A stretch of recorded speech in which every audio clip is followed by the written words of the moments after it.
Hello, my name's Michael Corselli. I'm the founder and chairman of FLAIA. I want to welcome everyone to today's webcast, which is hosted by Electrum, a global EV charging solution company. Electrum is a one-of-a-kind electrical vehicle EV charging solutions company presenting a pre-public opportunity to participate in a high-growth reverse takeover, also known as an RTO target company. It is contracted by a definitive agreement to reverse into a listed, compliant, and trading shell. Electrum is led by Dan Trudel, founder and CEO. He has been referred to as a pioneer in the electric charging solutions industry by industry insiders and media. Dan has teamed up with Frank Salvaldi. He's the CFO, who has been an integral part of helping him to build a highly experienced management team. Electrum was founded in May of 2015, and it's situated in one of the global capitals for EV charging adoption, and continues to ride the wave of rapid expansion in the EV space while focused on solutions. The company has over 5,000 implementations to date, a very successful track record in a new space. Electrum is building an Internet of Energy, IoE, network, which integrates electrical vehicle charging infrastructure, sub-metering, and hardware management generation to user, providing end-to-end electrical infrastructure to corporations, governments, utilities, developers, OEM manufacturers, and residential users. This forms the basis of its unique intellectual property and positions Electrum for the rapid global expansion of its network solutions. Electrum also enjoys a blue-chip clientele and partnership network, which includes companies like Tesla, Porsche, and Siemens, to name a few, as well as hospitals, municipalities, hotel and resorts, and MURBs. With that said, I'm going to turn this over to Frank Salvaldi, who will introduce the company and introduce Dan. Frank, please take this away. Thank you, Michael, and the FLAIA.org platform. Welcome, everybody. We appreciate your audience. I'll walk you through the agenda just briefly, a little bit about myself, and then over to Dan. The majority of the presentation today will be the demonstration. We find it'll be much more effective that we show you what we do as opposed to tell you what we do. So we'll do that in summary form, and the former we'll do in live presentation mode. So we'll start with a macro perspective, then to a micro perspective, and where we are, where we've come from, and where we are going. We'll provide that brief history.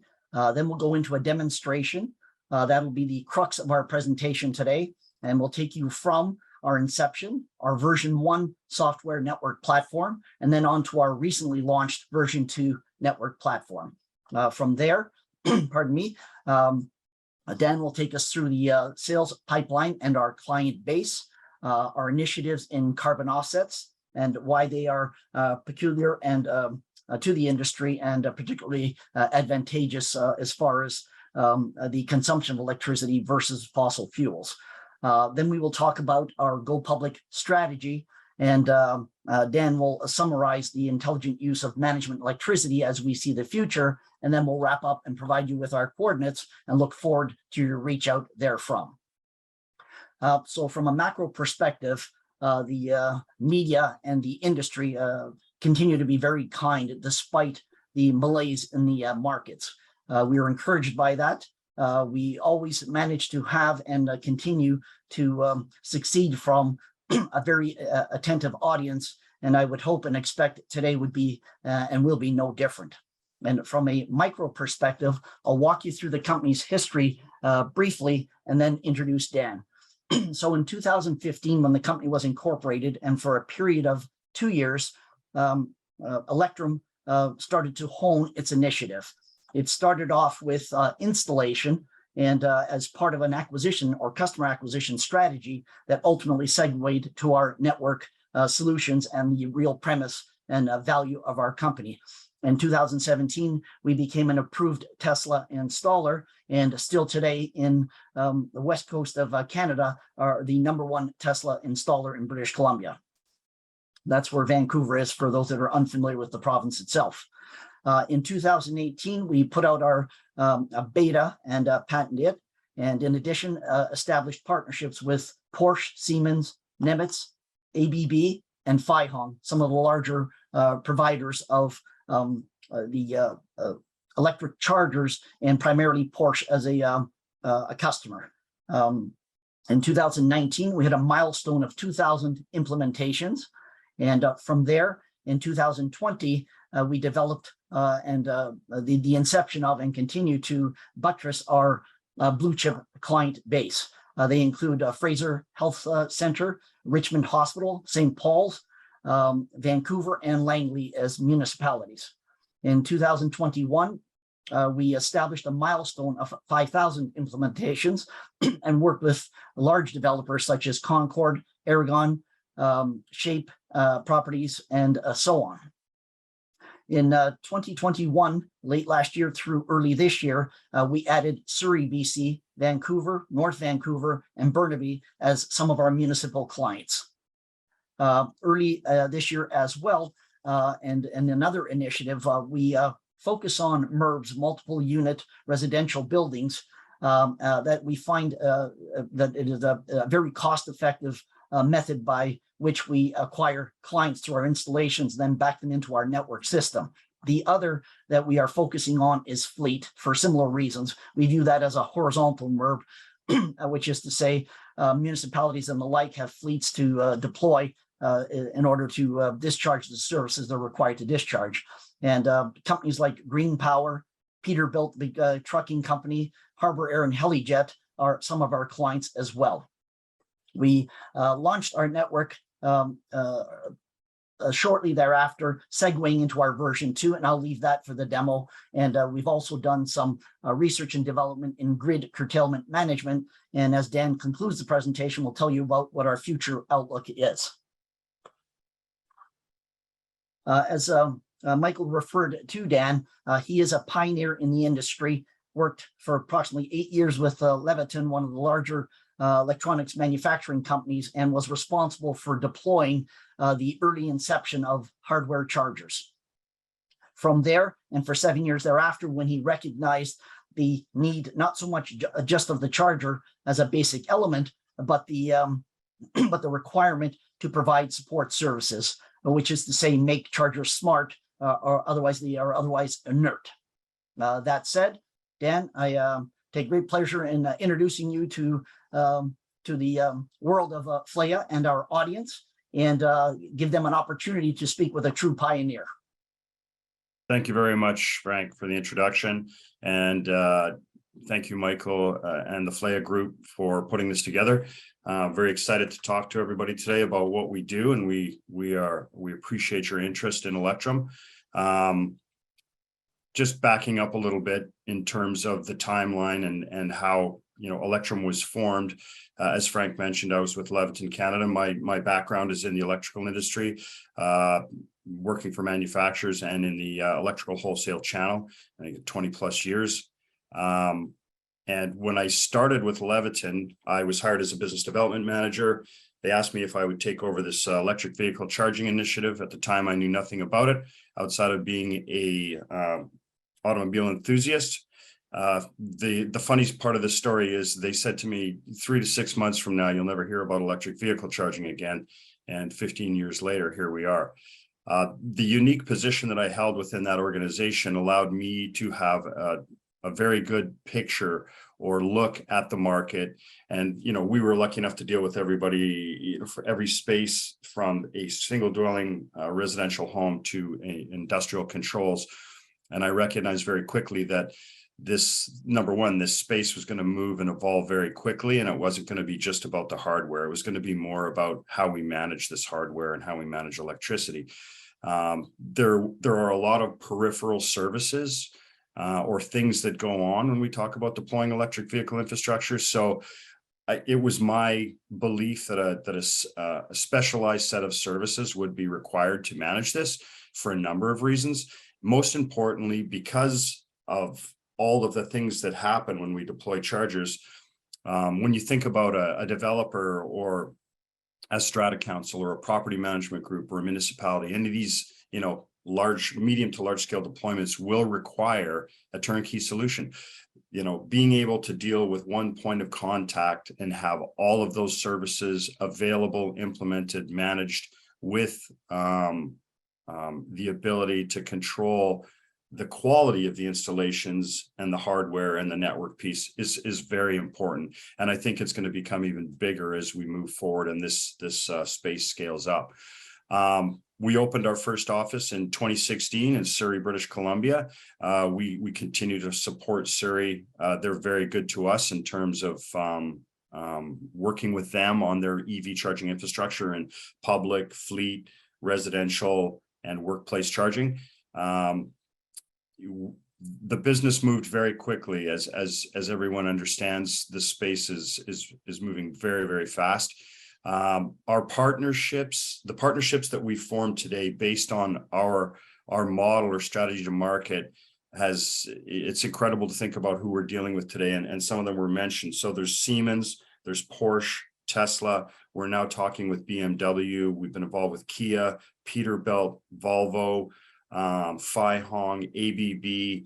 I mean, the list goes on, and we're actually, Eugene specifically is dealing with other manufacturers that want to partner with us on our network solution. So, it's been an incredible ride. We've developed some great partnerships, and the developers, I think, or the multi-residential segment, as well as fleet, will become massive as we move forward. These large scale deployments are just, we're at the tip of the iceberg right now, and we're talking about 300, 500, 1,000 chargers on one site. This is becoming the norm. So we're very excited about those opportunities. And our model or strategy to market right now, the installation piece is really a customer acquisition tool, and it's something, it got us to where we are today, and it's always going to be a part of our service.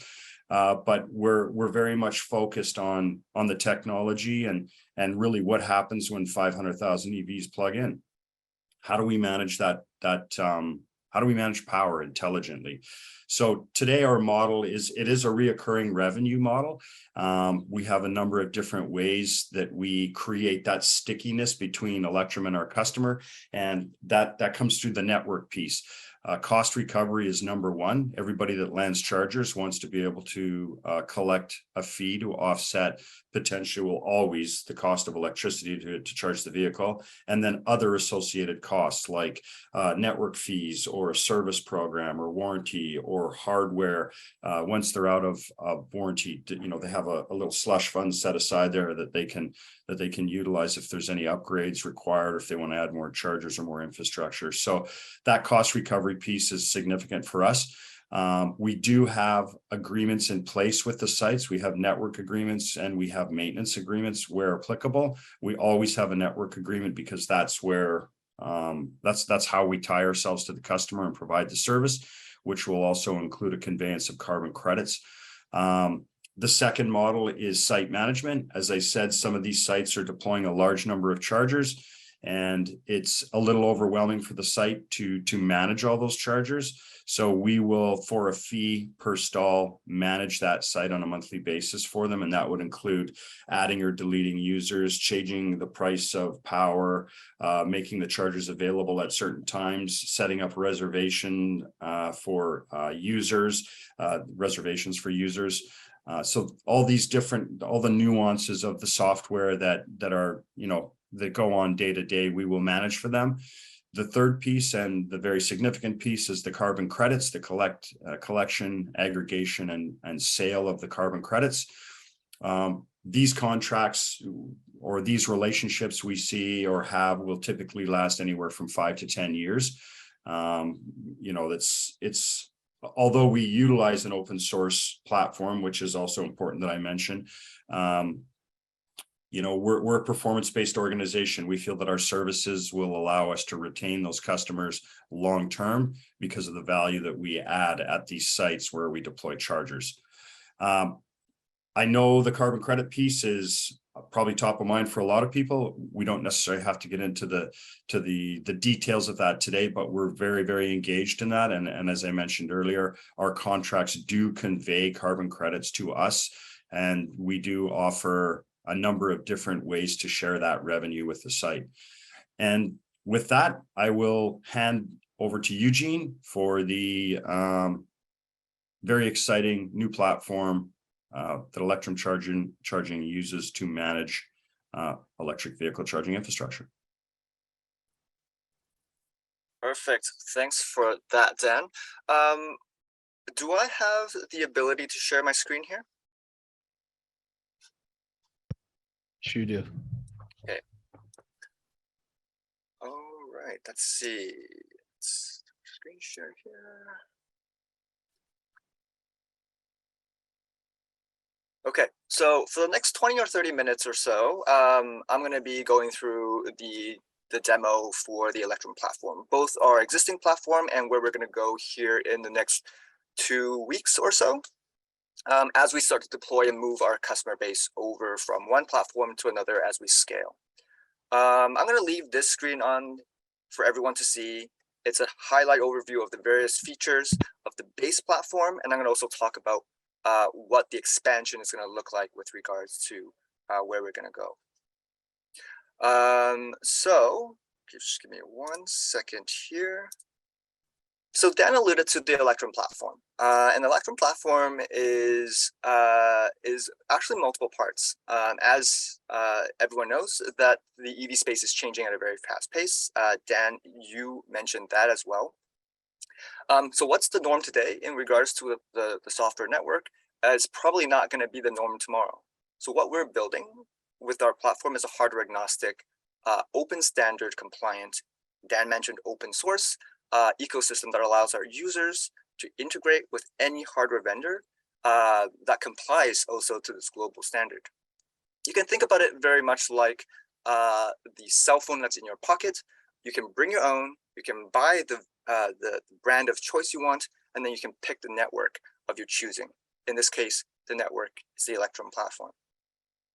So instead of just deploying any EV network that just manages the chargers itself, our strategy at Electrum is a feature-rich ecosystem that allows our customers to make smart data-driven decisions that will impact their energy management as they bring on more EVs into their location intelligently, so that they can choose to reduce the cost of operating these EVs, and then also increase the deployment so that the residents or the customers at these various different customer types that we have can utilize these EVs as they scale.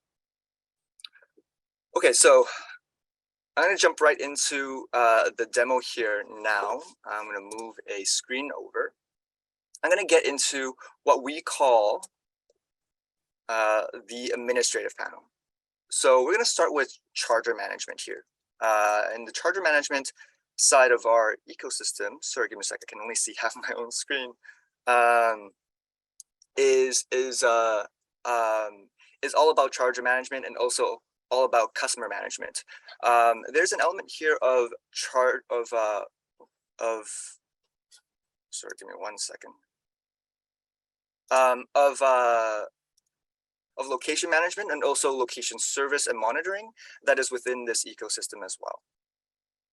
So here we have a landing page that is looking at all the customer types. I'm going to switch the screen a little bit and talk a little bit about kind of the agnostic hardware nature of our platform. Here we have a series list of makes and models that we've validated to be working with our ecosystem that we can onboard into the various different sites. Some of these are level 2 chargers, so what you typically deploy in a home. Some of these are level 3 chargers that you would deploy, say, in a public charging situation or a fleet situation, in particular to any of those that are labeled DCFCs. We manage the inventory of where the chargers go, so chargers that are in transit, chargers that are installed in the various different locations, as you can see. and we manage that to see which to be able to have a clear data set of charges that are working, charges that require attention, and then charges that are in the transportation process to those locations. Okay, I'm going to go into a bit of the customer side. So Dan alluded to our customer types. There are a slew of customer types. We have residential, so the multi-unit condos, apartments, buildings. We have commercial fleets. We have institutionals, so government workplaces, as well as hospitals and anywhere that is really work related. And then we have cities, municipalities, as well as individual residents, which you don't typically see on the platform as they're managing their own power. But what we're talking about is a centralized location for data for any of those customer types that are looking for data to be able to better manage the system. Let's go into one of those. We're going to go into our favorite that we like to typically demo here. We're going to go into how we, as the Electrum administrator of the system, is able to help our customers manage their fleets. This is Richmond General Hospital. This is a snapshot of what we see on the back end of charges that are on-ramped onto the system and the various states that these charges are in. Anything that you see as a light blue, teal color, those are charges in use. Dark blue, almost neon blue, those are charges that are completed in regards to their charging sessions. Anything that's yellow are available for use. The two on the bottom that are gray are inactive or has been moved off the platform onto our public charger system that is for QR activation. So appless initiation for individuals that are there as people visiting the hospital, while majority of the system that you see on the screen here are actual staff of the hospitals that are using these chargers. I'm going to go back. So we mentioned that this platform is a data aggregation platform, and this platform also allows us to see everything that's happening with regards to the chargers, and the chargers respond by sending the data and the utilization to our platform. This has a lot to do with the carbon capturing, the energy consumption capturing, but also the energy management of the actual platforms themselves. So for the locations themselves, location managers typically like to know how much energy is being used on any given day, so that they can better tweak the system to be able to ensure everyone gets charged, or that they don't go over their energy consumption into a demand creation perspective. Just for those that are interested to know, the energy per dollar used can easily go from 13 cents a kilowatt hour, all the way to about $3, if not more. I've heard $11 a kilowatt hour in a demand situation. Locations do not want to be in those moments where they're generating or asking for energy on demand. So our platform offers the ability for the chargers to dump their consumption data and for us to manage that. In a direct association with that, we're able to capture any of the carbon offsets that are related to that.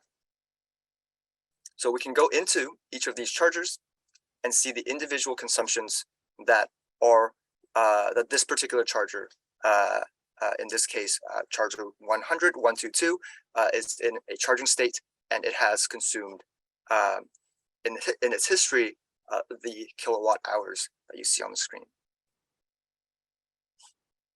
But so that's the chargers themselves. I'm going to go back again and talk a little bit about how we help the sites manage these chargers. We can't just leave chargers open. That allows people to charge at any given time. So our platform also manages RFIDs. RFIDs are security tokens that are typically given out at multi-unit residential places or institutions that allow people to activate the chargers. And so we do that.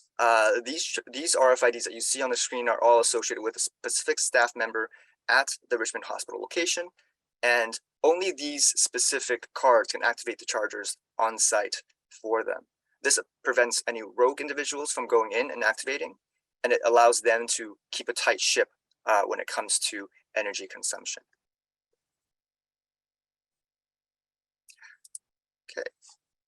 So let's go into, so this is what we typically would associate as what we define as the administrative panel. So this is the Electrum administrative panel, but the customers don't see this. This is what we use on the back end to manage the whole entire infrastructure, from both charger on-ramping, off-ramping, as well as customer service, both for their RFID acquisitions, as well as location management. There is a secondary component to our ecosystem, and that is the customer side of the portal, how they see information. Oh, just give me a second. That is...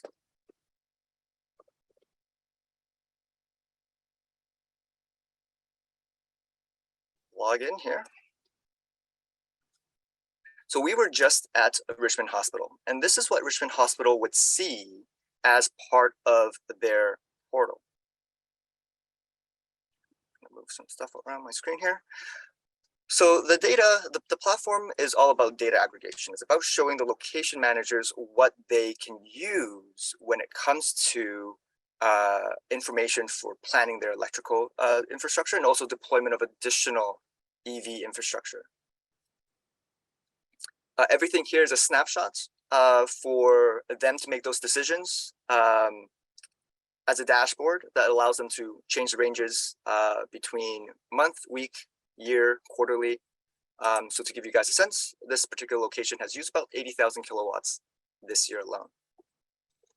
It gives them an idea of the times when people are most active in the location, so that they can make judgment calls to deploy smart charging profiles that perhaps, because of peak load between 1 and 3 p.m., that they are able to ramp the power down for the chargers to not be in a moment to create an energy demand situation for the location. It also gives them a quick snapshot to view their consumption data over time. Again, they see the same thing that we see, slightly modified, with regards to total energy consumption of each of the individual chargers, and they too get to see the drill down details of these particular chargers. Note that there is no customer name or a staff name associated with this. This platform is built with customer agnostic information in mind as well. In this particular case, they are tracked by RFID. They also get a snapshot here of what we see from the charger management perspective. These are the chargers that I just showed you in the various different colors for them, so that in the event where there's anything that's wrong with the system, or there's anything that's wrong with the chargers, that they're able to notify us or attend to those chargers that are having issues for their parking attendants.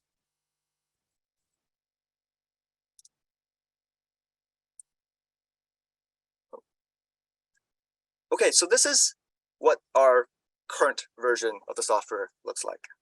But we're moving forward with regards to the scale of our actual platform. And I'm gonna go back to the dashboard for a second. And what you see here is what the current existing customer base sees. I'm gonna log out of here and then throw one more screen up so that you guys can take a look. This here is what we call version 2.0. It's everything that we have in version 1.0, but a little smarter, a little easier, a little simpler to use. We talk a little bit about intelligent, we talked about intelligent utilization of the software platform, and we also talked about how this platform is going to change the way we do energy management. It has all the fundamentals with regards to the highlights that you saw on the first slide deck that I put up, which is here. With regards to hardware agnostic, it's still the same, central login still the same, charger management, RFID management, all there. But the difference is we're adding a layer of smart algorithms to be able to start to project for the site locations of the site managers cost if there is historical data. If not, the data will accumulate over time, and it will build out those smart algorithmic projections for them.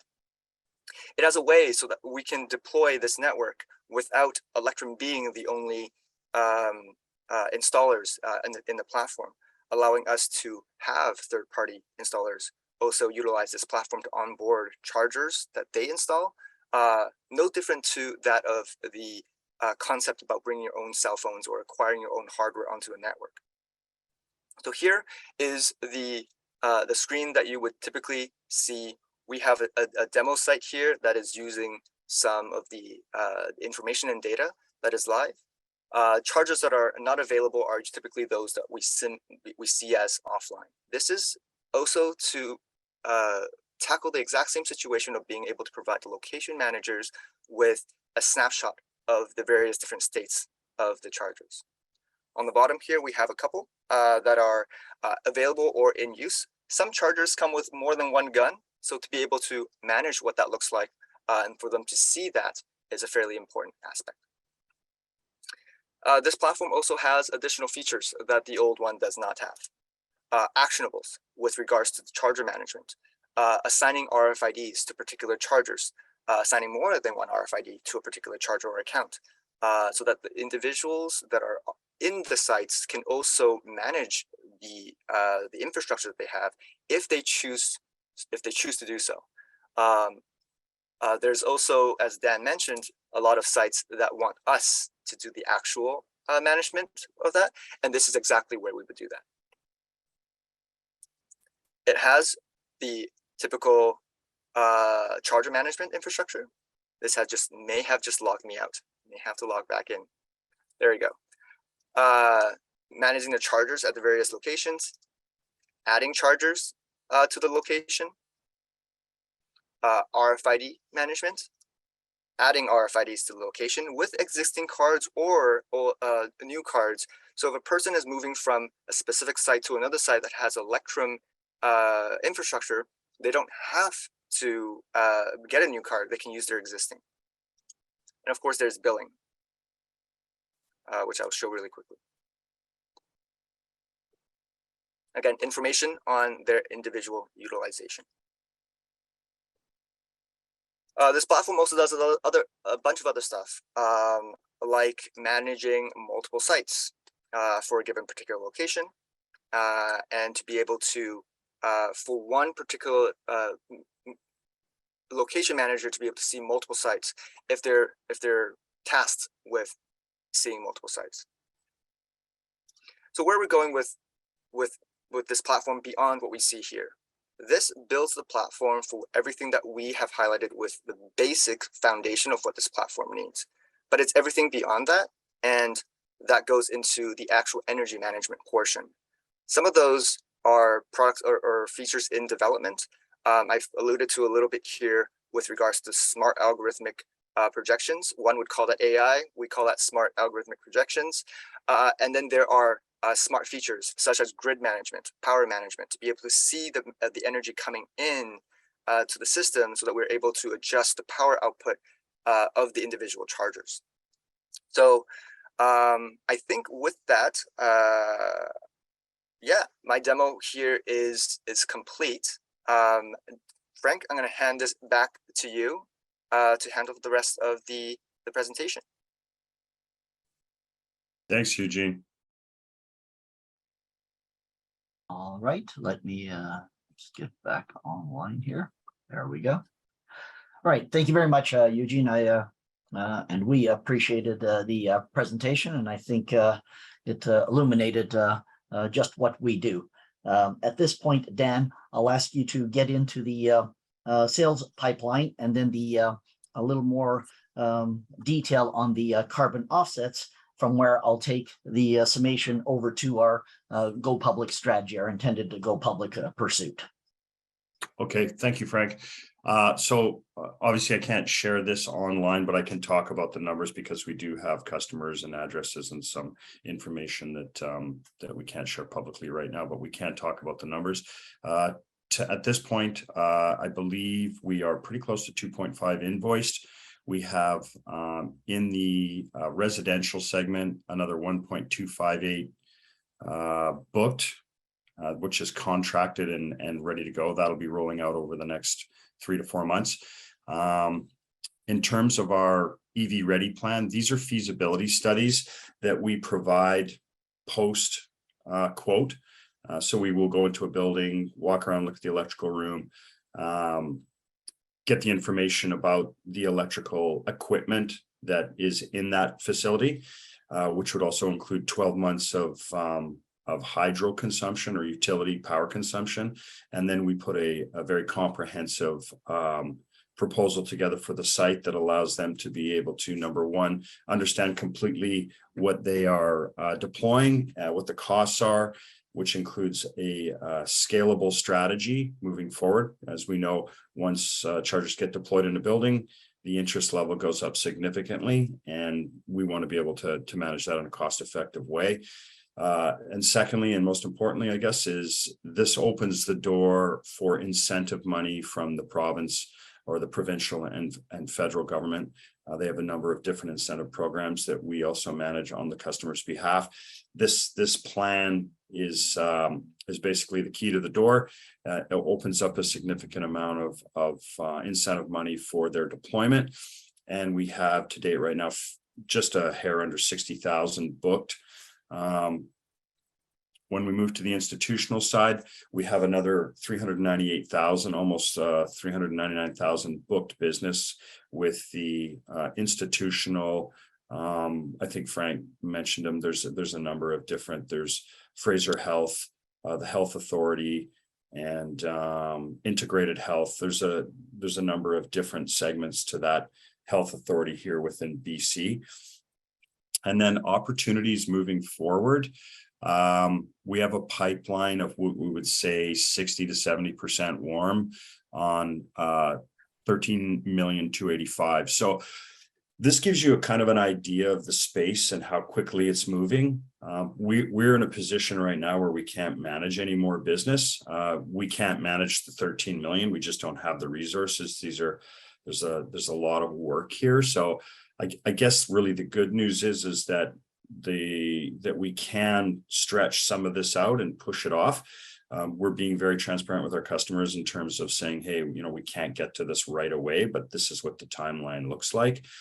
In saying that, having a little more horsepower would enable us to be able to manage this pipeline and I think even grow this pipeline. What I will say is that we have not done any advertising whatsoever. There's no social media strategy, no Google pay-per-clicks. We're not holding technology sessions with developers or strata management groups or stratas.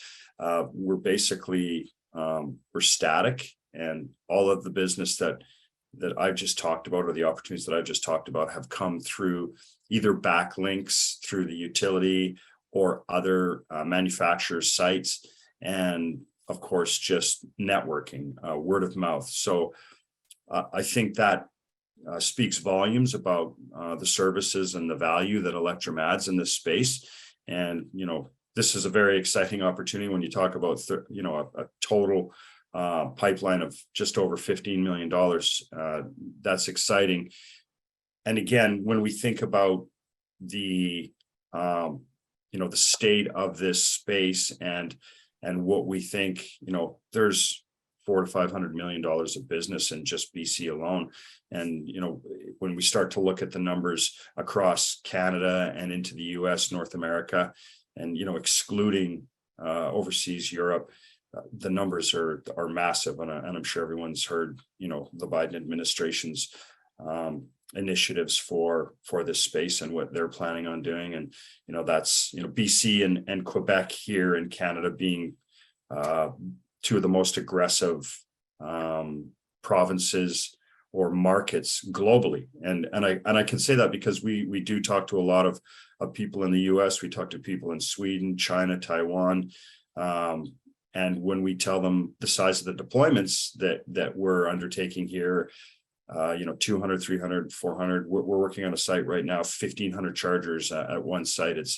They can't believe that we're deploying that many chargers. And that's an indication of just how much opportunity there are in these other markets and where we could potentially go had we if we had the resources to do so.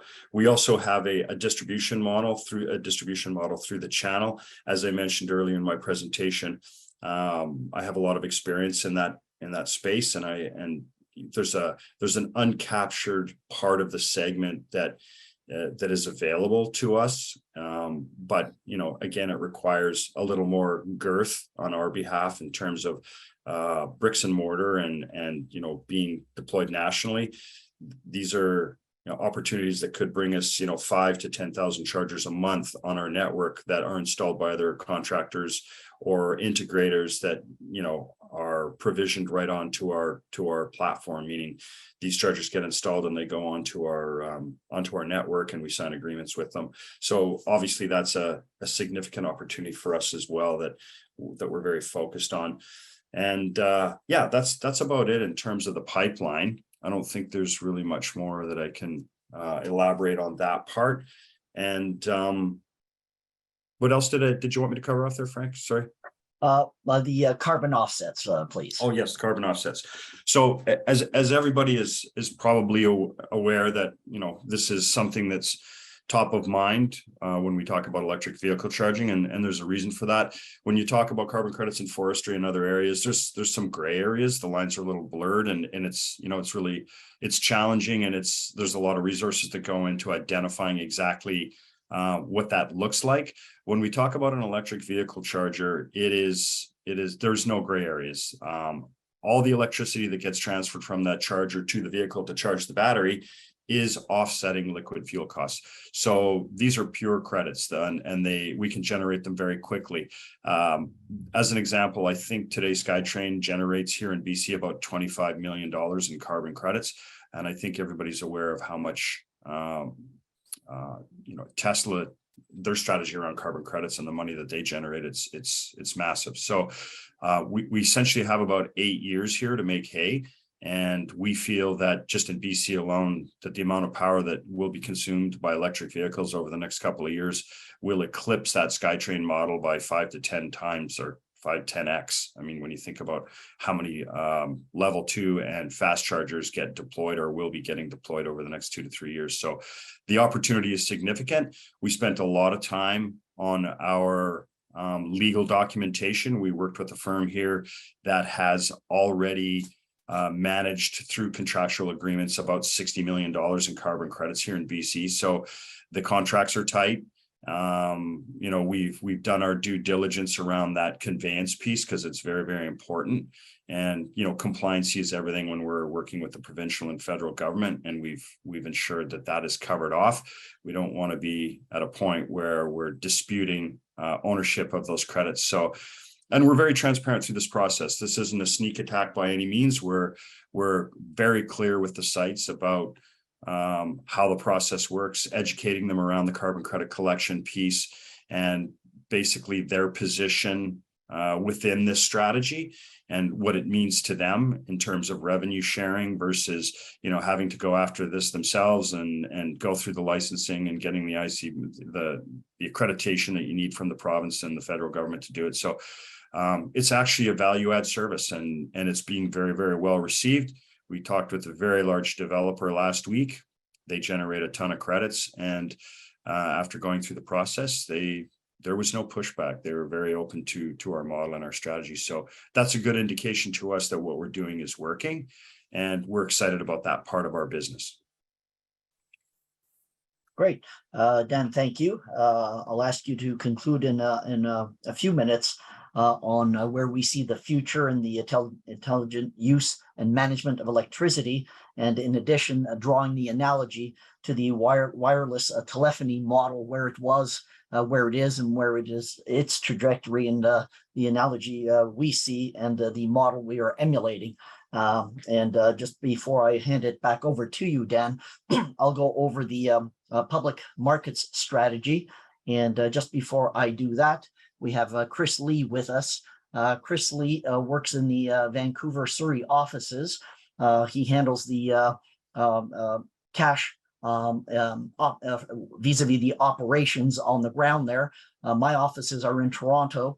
I am the CFO of Electrum, and I handle primarily the capital markets aspect of the business. From that, I'll give you a little bit of our history from February of 2021. We closed our Series A round. We had embarked on a raise, and $1 million into that raise, we received an unsolicited offer from a NASDAQ listed company.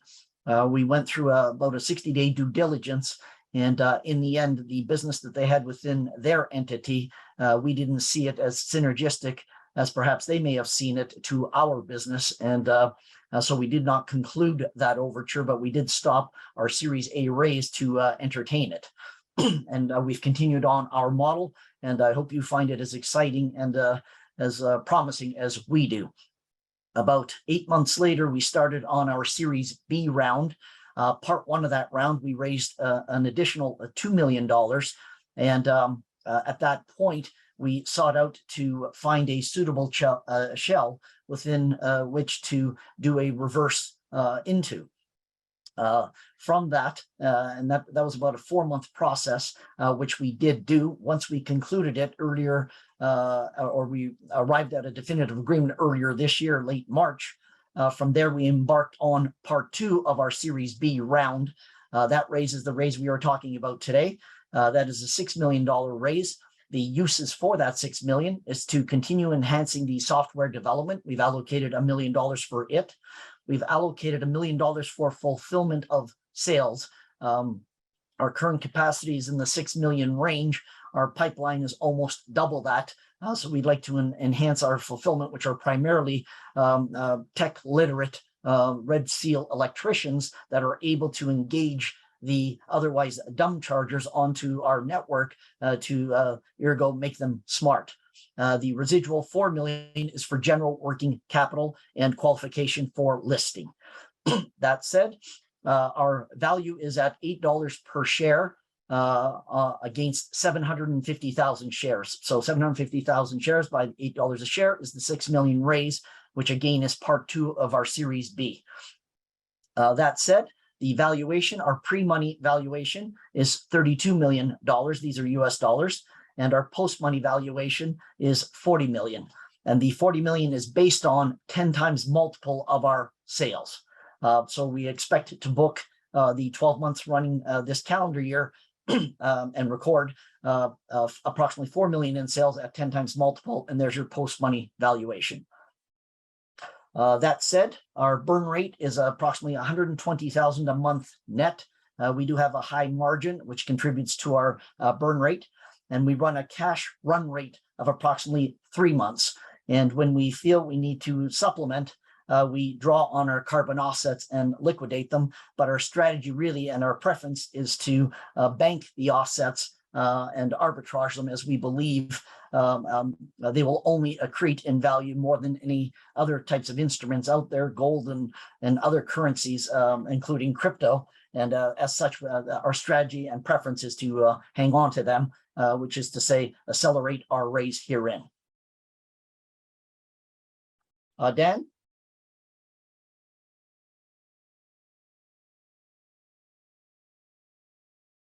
All right. Thanks, Dan, Frank. Thanks, Frank. Yeah. Sorry. And if you would tell us about the intelligent use and management of electricity as we see the future and draw the analogy to the wireless telephony model. Absolutely. Oh, that was weird. I saw the other screen there. I was confused. Okay, so this is going to sound weird when I say this, but we deploy charging infrastructure. There's no doubt about it. But it's really not about the charger. And the analogy that I always use is when you go to the gas station, do you know what kind of pump puts the gas in your car? And I mean, I've been driving for a long time. I couldn't tell you. I have no idea what kind of pump puts the gas into the vehicle, but the infrastructure behind it, how you integrate with it, how you pay for that gas, the receipt, that whole process between, and if we use the analogy of the electric world, the EV owner and the supply unit is really, the starting point of where we go. And as we move from what we call the user to generation, and that being the utility, that's where all the magic is going to happen. That's where we need to be very focused on how we deploy these large scale sites. And I mentioned some of the numbers in terms of chargers that would be being deployed in those buildings. And, Eugene alluded to this in his conversation, or in his presentation about demand. When we start to talk about the cost of electricity, there is a prorated cost. And as example, here in BC, most buildings are paying anywhere from 6 to 12 cents a kilowatt hour. So if you think about that, the average charger utilizes or transfers about 6.5 kilowatts. So if we do quick math here, and just hang with me because you'll see where I'm going with this. If we go 6.5 times, and I'll use 12 cents, 0.12, that equals about 78 cents cost for that charging session for an hour. Now, if that building moves into what we call a demand scenario, they could be paying up to $11.97 for every additional kilowatt. So there's two problems with that. Number one, it's more expensive than gas. And number two, the utility, there's three things here actually. Number two, the utility, it costs the utility a lot of money to generate power in a demand scenario. And three, today, there's no way to capture that increased cost at the charger. Now, we have a solution for that, and Eugene and the development team are this is, it's first and foremost for us as we move forward. And we've already started on that solution, but we're not at a point where we're ready to get to launch it or to deploy it. But controlling demand is critical. Here in BC, we're 98% green. We don't do anything nasty to the environment when we generate electricity. But when we talk about other parts of the world where they're potentially using coal to generate electricity, that's when this becomes even more important. And the idea is that our software allows us to intelligently manage electricity at these sites, keeping that power consumption in the building at a level that keeps us out of that demand response or demand scenario. Because number one, it stops the site from paying for an increased amount of an increased rate for power. And number two, it's making the utility happy because they're not having to generate electricity in this higher rate class. And it's important to understand that the utility does not want to be in a demand scenario. It costs them way too much money to do that. It's not profitable for them. And it's a resource issue. So if we can go to the utility and say, hey, this was the power profile in the building before we put the chargers in, and this is the power profile in the building after we put the chargers in, and it hasn't changed much, there's a lot of value around that model. And we are in a position to actually say to the utility, we want a percentage of the cost savings in that demand model. And they're open to this. And let's face it, everybody, the utility they're not deploying electric vehicle charging. Although they sell power, it doesn't mean they understand exactly how it gets used by electric vehicle chargers. So the data is not there. And they are looking to the market for a solution. And we believe we have that solution. And we're very focused on that solution. So, as we move forward, we call it after the plug. As we move forward, this, we call it deploying responsibly. And we're seeing incentive programs that will only allow or will only provide incentive money towards a deployment if those chargers go on a network, because they want to be able to, there has to be a way to control these chargers. In fact, it's gotten so strict here now that when we make a submission to close out a project and get the money, they want to see pictures of the chargers on our network operating. So this is an indication of how critical this process or this strategy is. And it's, when we first started, they didn't care if it was a dumb charger or a network charger. They'd give you the money. Now they will not give you the money unless it's a charger that goes on a network and can be controlled. So we're very, very focused on that power intelligent management piece as we move forward. I could continue to talk about all the stuff that's coming out here for hours, but we have a number of different strategies around how we are going to manage electricity intelligently. And it's not about just battery storage or wind generated power or solar or sharing a circuit on, or sharing a charger on a circuit. It's several different or even more different strategies that we utilize that we combine together to manage this, to manage the electricity in an intelligent way. And we're really excited about what we're doing, and we think we have it figured out. And just one more thing that I want to touch on here, and it's really important. Eugene is very, he's been involved with that customer interaction piece for a very long time, as have I and some of the other people within our organization. Our strategy is to really enhance that integration between user and charger, making it simple. We want to move away from apps where necessary, but at the same time, replicating that gas station model where you tap, turn the pump on, you get what you pay for, you get a receipt, you roll out of there. That's where all this goes in these segments. And Frank alluded to the telephone model, and that's exactly what we're doing. We're offering, different sites have different requirements for how they want to manage those chargers. And Eugene and his team they're building out what we call bolt-on accessories or functionalities that we can charge a site for. So if they want to do QR code, we turn that on. If they want to do tap and charge, we'll turn that on. If they want to use their phones to transact, iPhone, Apple Pay, we can turn that on for you too. Do you want to use a tiered billing strategy? Yep, we can do that. We'll turn that on. This is what it costs. So that's our strategy to the market. And again, we really believe that through our interaction over the last 5 years with some, huge number of deployments, that we understand what, where the value is around the deployment and management of this infrastructure. And we're really excited to be able to bring that to the market. We believe we are first movers. We want to get this to market and lead the space in the deployment and management of this crazy technology that I still think is going to represent the largest technology boom of our time. That's it for me, Frank.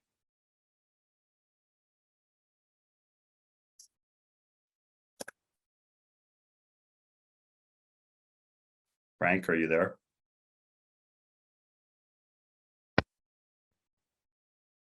So Frank, are you on mute? No, he's not muted there. I can see. Maybe here, let me text him. Dim, why don't you just go into a little bit about where the company is at with regards to its upcoming raise that you guys have. And yeah, sure. So at this point, and I don't know if Frank talked about where we're at in terms of the go public piece. The total raise was 10. We're in at 2.5. So, for us to continue to move forward and I think to execute on that forecasted 12 to 15 next year is, I think, where we could be.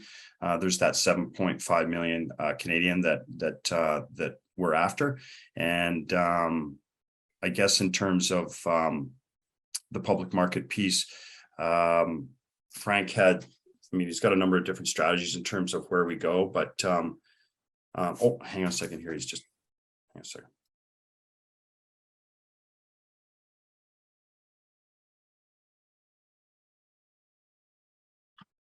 there he is. There we go. Sorry, I had to absent myself for a moment.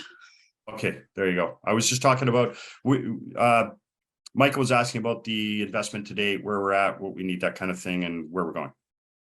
Okay.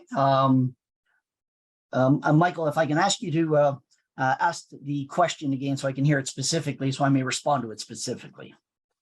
Sure. I was just saying where you're at with the financing and what are you guys looking for capital, in terms of capital creation for the business, and just go into Sure. that a little bit, what the strategy is. Okay. Our Series B, which is what we are in, part 2 of our Series B. The part A of 2 million of 8 million has been raised and closed. Then we got our definitive agreement with respect to the shell, and now we're dealing with our pardon me, our part 2 of our Series B, and that is a $6 million raise at $8 a share, 750,000 shares. Pre-money value 32 million. These are US dollars. Post-money value 40 million, and that's based on 10 times sales. We expect rolling 12 months this calendar year to book in at 4 million in sales. Does that clarify it, or was that elaborate enough? Absolutely. So it is. Oh, it is Michael, 2 if I o'clock. may, I should indicate the use of funds. I did earlier, but worth repeating. $1 million of that will be directed to further enhance the version 2 software, the network system. $1 million for fulfillment, so we can address the sales in our pipeline, and $4 million for general working capital. Got you. Okay. Now, some people are asking, is Canadian or US dollars? These are US dollars that I've cited in all of the discussion today. Okay. So today's presentation's been in USD. Yes. All right. Great. So it is 2 o'clock. I want to be respectful to people's time. So, the way to get a hold of you guys, for those that may drop off at this point, how can they reach out to you to set up an appointment and talk to you about becoming an investor, or ask you additional questions about the opportunity with Electrum? Okay, our website is electrumcharging.com, and our phone number is 1-866-898-3873. That is also on our website. So our website again is electrumcharging.com, and you can reach us at info@electrumcharging.com. Okay. And is there somewhere on the site where they can pull up the information for contact you? The last page of the deck and our website. There you go, right there. So for those of you that want to reach out directly, 1-866-898-3873. I'm also going to be providing a recording of today's presentation, as well as the slides. I know that a bunch of you have been asking about the slides. You'll get a copy of that. I will include contact information for both Dan and Frank, for you to reach out to them directly. And you also have the FLAIA marketplace listing for Electrum, where you can find additional information, and there will be a link provided in the email that goes out. The email takes usually 24 to 48 hours to process the video and get everything out the door. So please expect it in the next day or two. With that said, I'm going to turn it back over to you guys, continue with the presentation and answer the questions that came in through the Q&A function. Okay, in the Q&A, Michael, did you want to walk us through each of the questions there, and we'll respond accordingly? Absolutely. If you also want to take a peek through on the Zoom toolbar, you can just open them up under Q&A, and you can select the questions that do you see them up there, Frank? Yes, I just can see them here. I apologize. It was just below screen earlier, and that's why I asked you to do it, but I didn't see the icon for the Q&A, but I do see it now. So why don't we, Dan, I'll pose the question, and for those that are more appropriate that I respond to, I will. Otherwise, I'll pass it off to you.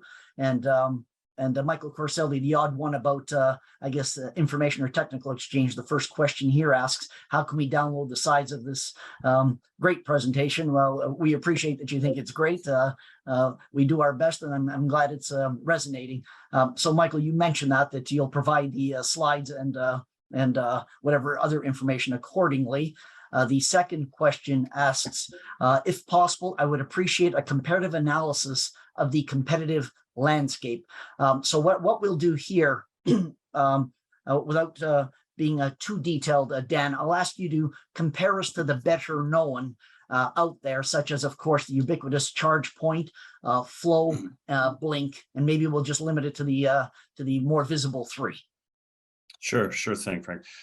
So yeah, we're talking about the two proprietary networks at ChargePoint and Flow. I mean, don't get me wrong, the software is great, the chargers are great. It's just, when we look at how the space is evolving, where, there's reference made around cell phones, really cool hardware, choose a network of your choice. That's the number one, I think. Well, there's a number of things, but that is the most, when we talk about how we evolve and how this infrastructure gets deployed, having an open source platform that allows for multiple different types of manufacturers or hardware to be controlled, and we're now controlling meters, which aren't even chargers, so controlling other hardware, integrating with other open source platforms, software platforms. These are all things that we took into consideration when we strategized about how we would go to market with our network platform, and it has to be this way. So when we talk about the other two, you can only use their charger on their network, and their network can't talk to other chargers. Now they are being pressured by the space to comply to OCPP, and they will state they are open source, but that doesn't necessarily mean that they're OCPP compliant, that they can allow their chargers to be controlled by other networks, and that they can utilize their network to control other chargers other than their manufactured product. So that's the biggest difference.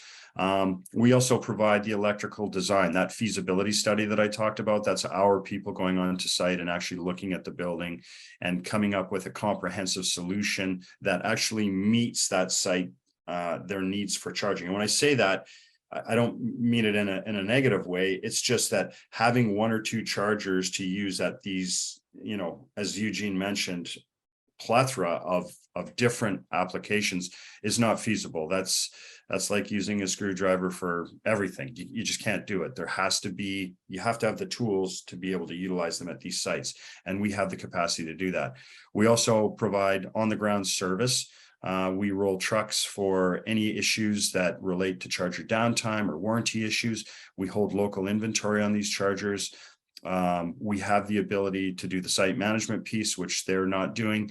There's a lot of things in terms of the way, and one of them is we use that franchise model, so to speak. Every time you go to every time you go to a deployment, Electrum deployment, everything is consistent. It looks the same. It's rolled out the same. It's serviced the same. ChargePoint uses multiple contractors to do their work. And, if a contractor that's going into a site where he didn't deploy those chargers, he's going to spend 2 or 3 hours of your money just trying to figure out what the problem is. So these are the things that we really wanted to take control of. And again, when we roll back to the customer, one point of contact, and I really believe that's how, and it's an indication of how the space is evolving.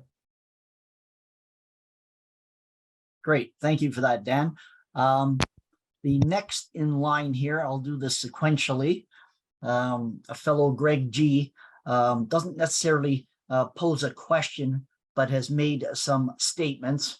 And I feel it's important to address all of them. The geopolitics, I'm paraphrasing some of this, of the rare earth minerals in the EV industry. Citing here some questionable labor practices globally in emerging nations. I'm paraphrasing a bit there, or two of these statements that have been made. Another statement mentions the crossover point, or I'll call it break-even point, of the utility of an EV versus an ICE internal combustion engine type of vehicle, and cites an anecdote here, and I don't know if it's factual or not, but I'll just repeat what I see, that it would take 10 to 15 years for an EV vehicle to hit that utility point versus 7 to 10 regarding an ICE or internal combustion engine vehicle. The only comment I would make there is EV has fewer moving parts and fewer liquids, such that 10 or 15 years would not be an unusual lifespan for a vehicle of this nature, historically, I see an anecdote here of 7 to 10 for ICE vehicles.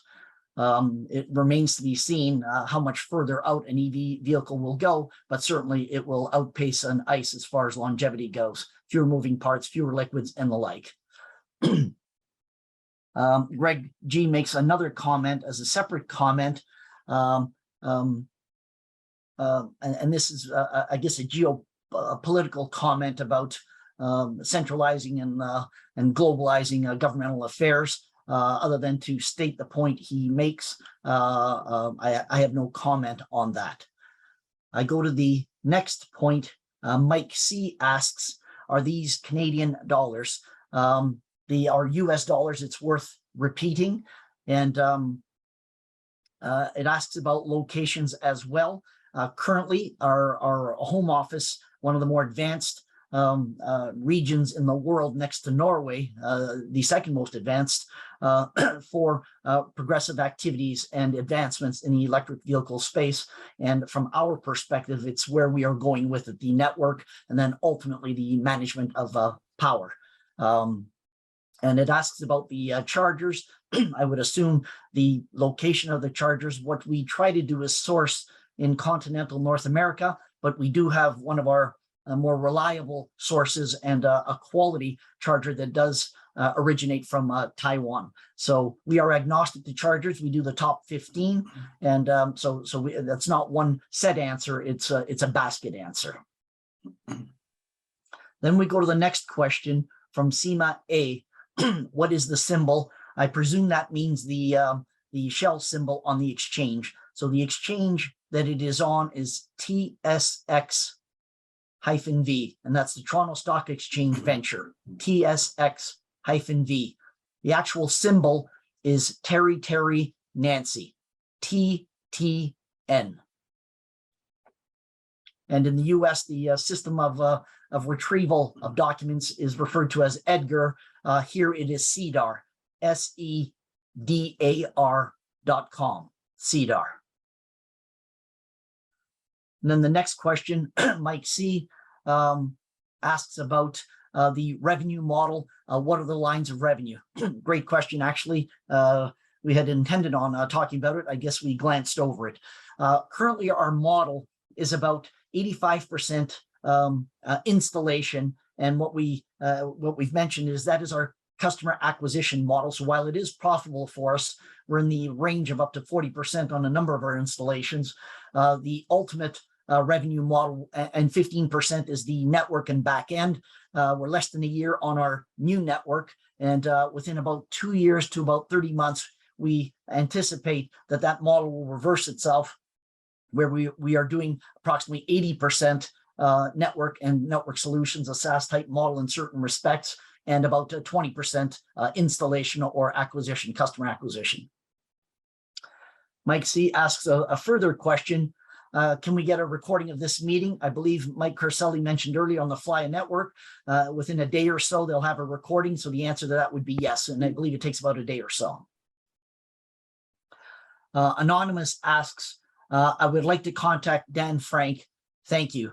I can give you Dan's phone number first, if you're prepared to take that, and then my phone number.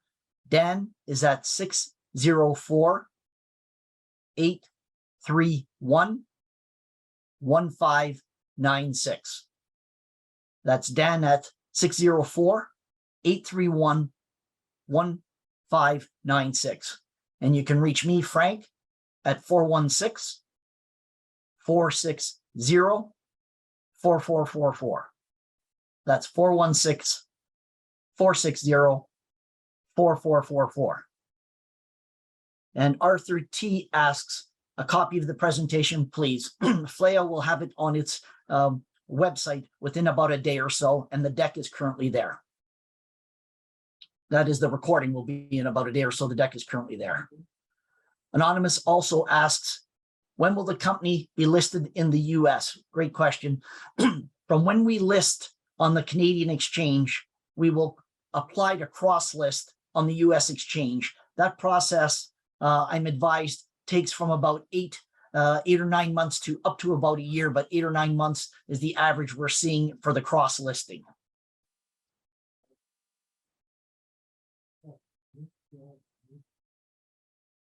Okay, and those are the questions I have at this point. I'm scrolling back to the top.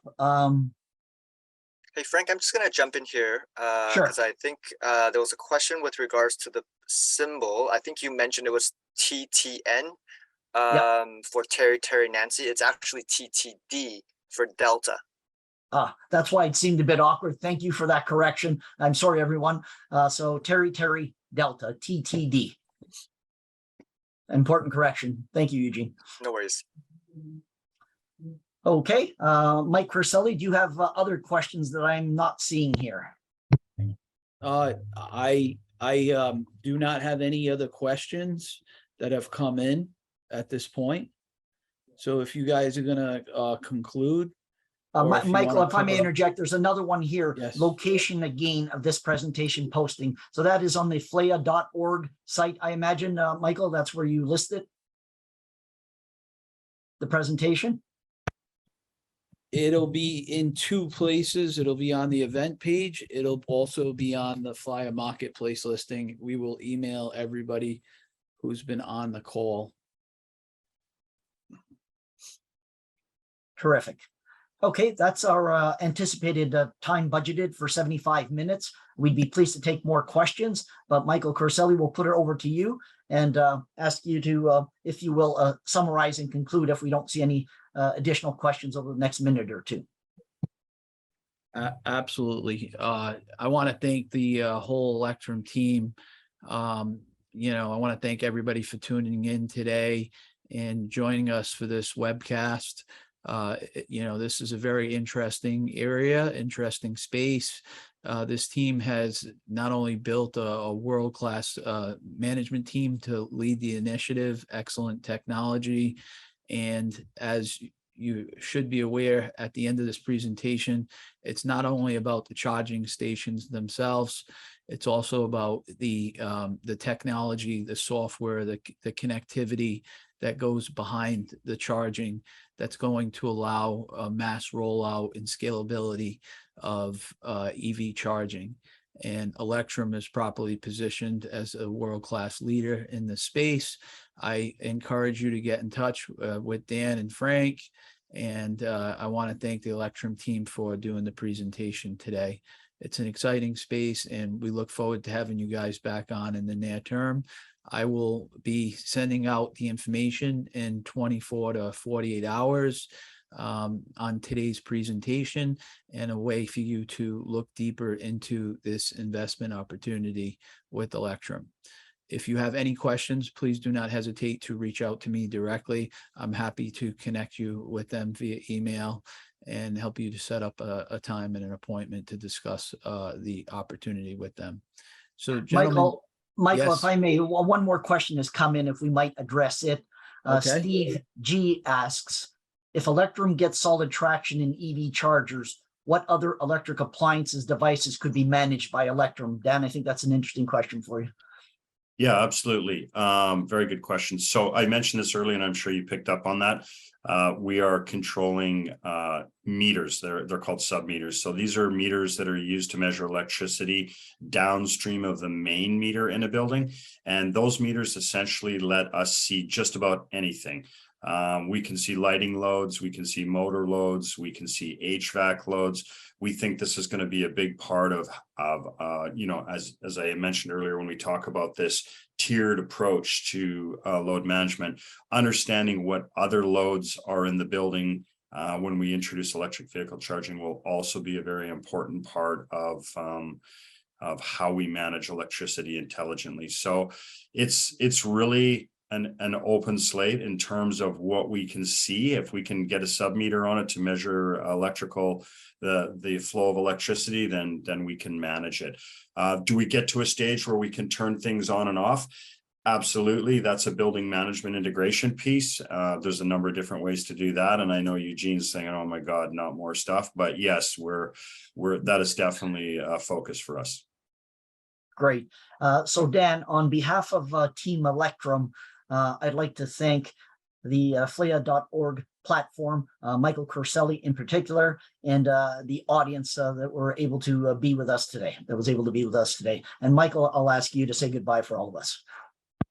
All right. Thank you very much. Have a great day, and thank you for your time to everybody who tuned in.